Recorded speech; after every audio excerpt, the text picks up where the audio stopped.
ये जो वीडियो तमाम तरह के चल रहा है, आप देखिए जिस तरह से कोसी बराज के सारे गेट को खोल दिया गया है।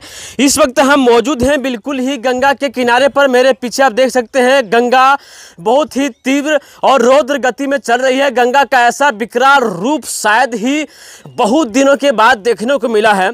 मैं मौजूद हूँ भागलपुर के मसाड़ू गाँव में। यही वो गाँव है, आप देख सकते हैं जिस तरह से भर भरा करके घर गिर रही है। और इस गांव के मात्र 15% घर बचे हैं, मतलब कह सकते हैं 10 से 12 मात्र घर बचे हैं। और 200 से 250 घर, यानी कि जहां पर हम खड़े हैं यहां से बिल्कुल गंगा शुरू हो जाती है, लेकिन गंगा यहां से बिल्कुल 2.5 से 3 किलोमीटर दूर था।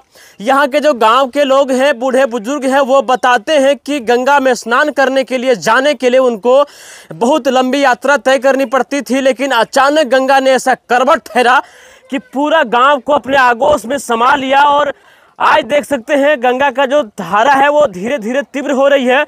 वो जो कटता हुआ आपको जो दिखाई देता है, झाड़ झंखर अगर आ रहा है, इसका मतलब है कि गंगा में कटाव अभी भी तीव्र है। आपको बताते चलूं कि इस गांव के जितने भी लोग हैं वो पूरी तरह से प्रभावित हैं। और इस गांव के लगभग कितने यहाँ पर लोग होंगे भैया, कुछ याद है क्या? कितने लोग होंगे इस गांव में?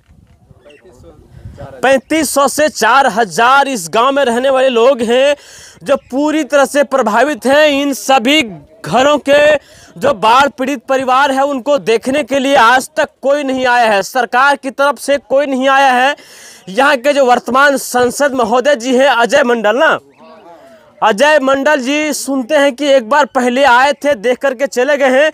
लेकिन हालात जो गांव का है काफ़ी दयनीय है। लगातार एक एक करके घर कट के गंगा में समा जा रही है।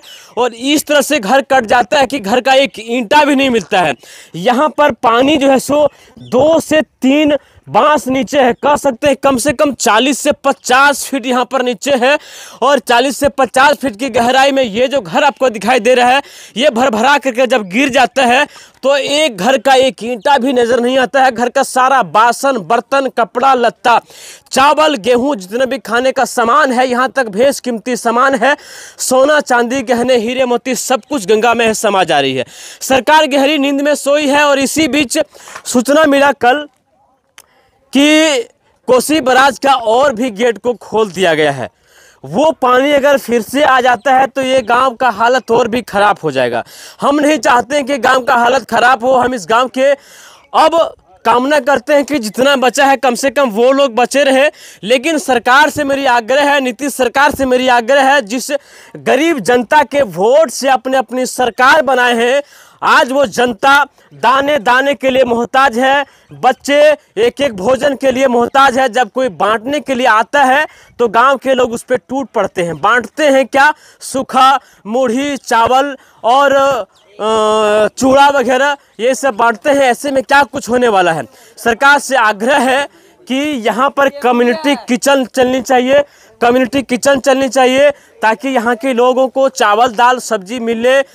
भागलपुर बाजार में देखते हैं चल रही है, और भी कहीं कहीं चल रहा है, इस गांव में भी चलना चाहिए। सबसे ज़्यादा अगर कोई गांव प्रभावित है तो वो है भागलपुर का, कौन पंचायत है भैया? ये पंचायत कौन है? ये ममलखा पंचायत का मसाड़ू गांव सबसे ज़्यादा प्रभावित है। पूरा गांव कट गया।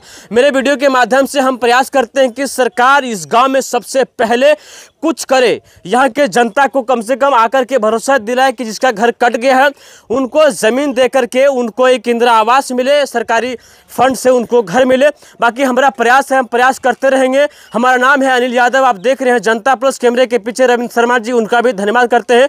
तब तक के लिए जय हिंद जय बिहार।